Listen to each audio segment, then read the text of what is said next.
Hi everyone, my name is Amber, welcome back to my booktube channel. Today I'm going to be sharing with you the books that I read in August. So August was quite a successful reading month. It's definitely been better than previous months in terms of quantity and quality. So looking quickly at my stats, I read 12 books in total. I DNF'd one book, I believe, but that's not on my stats. My average rating was 3.25.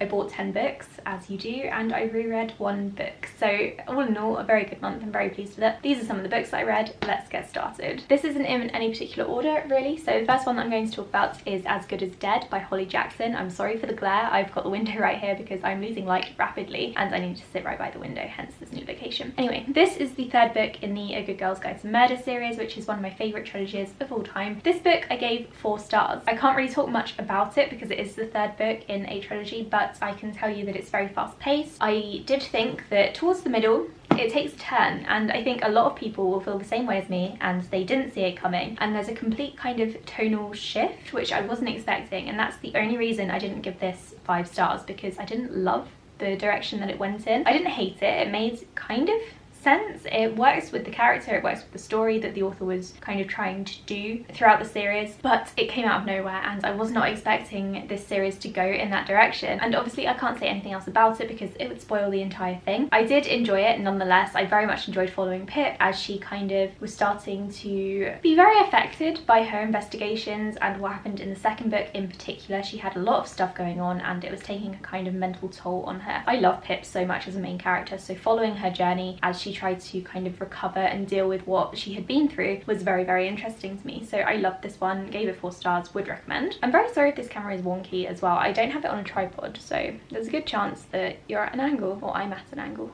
as the case may be. So the next 3 books I'm going to talk about are all by Tiffany D. Jackson. I read Monday's Not Coming, Allegedly, and Groan. So let's start with Allegedly because that's the one that I read first. This one is about a girl called Mary, and she allegedly killed a baby when she was younger. I think she was like 8 years old, perhaps? 9. She was 9 years old. She was found guilty of killing a baby that her mum was babysitting. It was very disturbing, obviously, but now she is a teenager. She's kind of in like a halfway house, so because she was tried as a child, she was sort of not given a full sentence and she wasn't put in adult prison. So she's now living in a group home, and then she becomes pregnant, and then that sort of is the catalyst for things starting to escalate and Mary having to deal with what she went through before when she was younger. I very much enjoyed this one. It was very dark and twisty. It was the perfect book to introduce me to Tiffany D. Jackson's writing. I'm going to be doing a full reading vlog for all of her books because I'm catching up with them. I've got 2 left to read and then I'll be posting the vlog. But this one was absolutely fantastic. I really, really enjoyed it. I gave it 4 stars. Monday's Not Coming was also very, very dark. I would say on a different scale to Allegedly in some ways, and I can't really explain why. So this book is about a girl called... never remember character names. I have no freaking idea what the main character was called. Anyway, so her best friend Monday goes missing. The main character starts to think it's a little bit weird because no one seems to care that Monday has disappeared. Monday's not answering her phone, she's not around when the main character goes to Monday's house, and she can't get hold of her, and no one else seems too bothered, including the main character's parents, which is really weird because they're known to be quite compassionate. They get along really well with Monday because obviously they're best friends, they're over each other's houses, or Monday is over their house quite a bit, so they know Monday quite well and they're not too bothered by her disappearance. So the main character is kind of questioning this. The book goes on from there and we have to try to find out what happened to Monday. Very much enjoyed this one. I did feel like this one felt a little bit on the younger side compared to Allegedly, so this one didn't feel quite as dark, apart from some very specific scenes that deal with domestic abuse as well as child abuse. There are trigger warnings all over Tiffany D. Jackson's books, so look those up before you read them because they are very, very dark. But yeah, this one was a very, very good book. I gave it, I think, 3 stars. Let me just check my spreadsheet. Yeah, I gave this one 3 stars because it didn't grip me as much as Allegedly did. Maybe perhaps because I read it straight after Allegedly and I was expecting a very similar book, but this one's quite different, and I think that does show Tiffany D. Jackson's kind of range in telling these stories, because while you could tell that it was written by the same person in terms of the themes and the content of the book, the writing was a little bit different, and I very much enjoyed that because it didn't feel like I was reading from the same main character's point of view. And then I read Groan, which I gave 4 stars. I think at the time of reading it I gave it 3 perhaps, but I think upon reflection after I've sat on it for a bit I'm going to give it 4. So this one, I can't remember the main character's name, but she wants to be a singer and she wants to be famous, so she goes to try out for some auditions. While she doesn't get through the auditions, I don't think, she does meet a guy who is a famous musician, rapper I think. He's got a ton of money and he basically starts grooming her and preying on her. She's a teenager I should probably point out, and he's 28, I think, so there's at least a 10-year age gap. It's gross, it's disgusting. He is a predator and it's vile, and it was very, very difficult for me to read because she goes off with him on tour and you see their relationship. You see him abuse her and treat her very poorly and prey upon her, and it's very difficult to read about, but I very much enjoyed it. I think it was handled very well. What I particularly liked about this one was that Tiffany D. Jackson focused on the aftermath of this kind of relationship as well, which a lot of books don't do. They just focus on the present, on the relationship happening, but this showed the aftermath of the abuse and how the main character was dealing with it, how she was feeling about everything, and kind of how her mind had been melded by this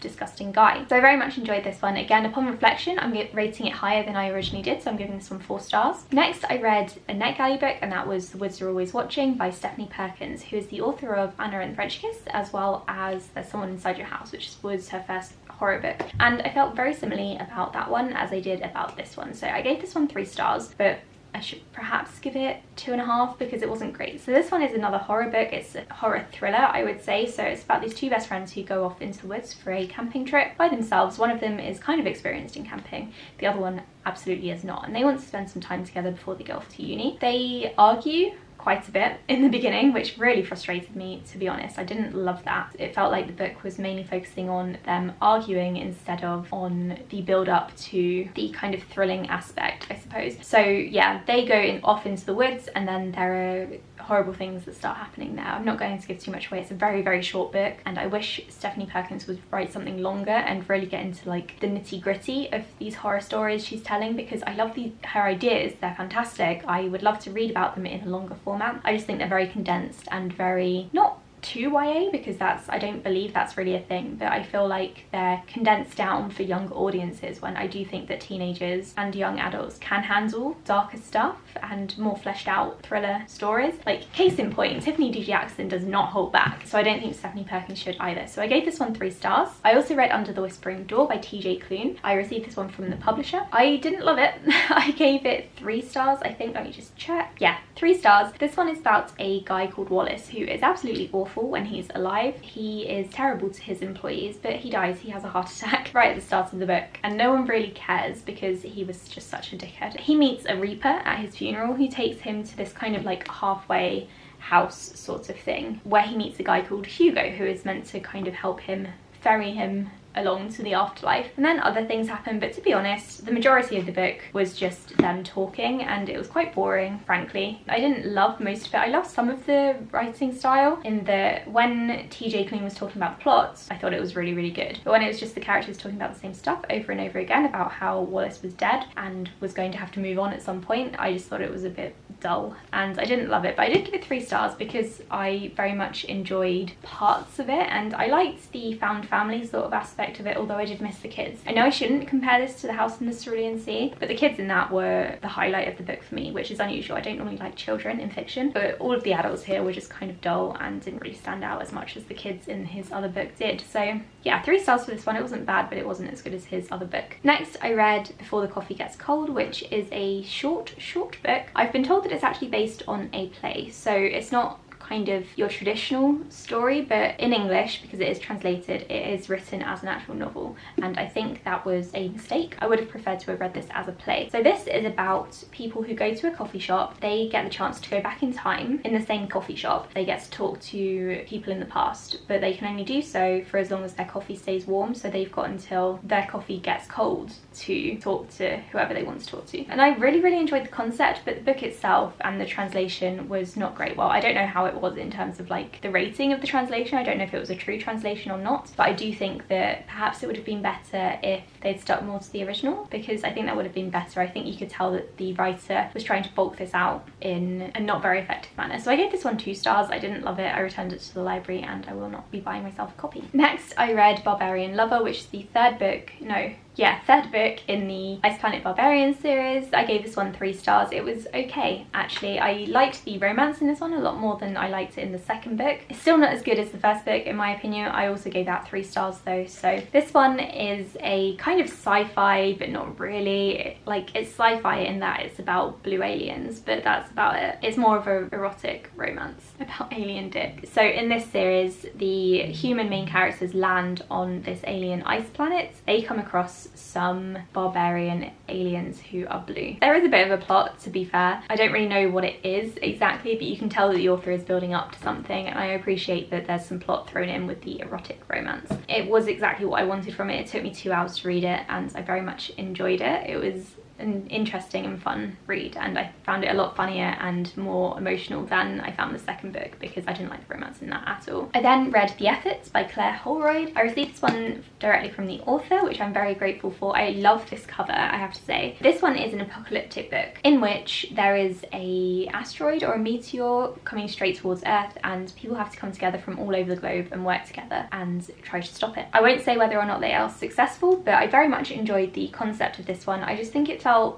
a little flat in terms of the character development. I didn't connect with any of the characters. We kept switching from one to another. I didn't have enough time to really kind of get to know them, get to know their personalities. They all felt very samey, and because we were jumping around the globe, I feel like they were shaped more by their current location than their actual personality and their goings on, if that makes sense. So I did enjoy this one. I gave it 3 stars. I would like to check out more of Claire Holroyd's books in the future, because I know that she's very passionate about climate change and saving the earth and everyone working together. So this is the perfect book for her to debut on, and I would definitely like to check out what she comes out with in the future. I then reread Wool by Hugh Howey, which is a dystopian book. It's parts of the Silo trilogy. In this one, all of the characters live in an underground silo, and there are different floors. The main character, whose name is Jules, lives on the kind of bottom floors. She's a mechanic, and she is actually chosen to become the sheriff, I think they call it in the book, and work with the mayor. The unfortunate thing is the mayor gets poisoned. Jules has to try to figure out what happened to her. So it wasn't a very good first day on the job, let's say that. Like I said, this was a reread. I read this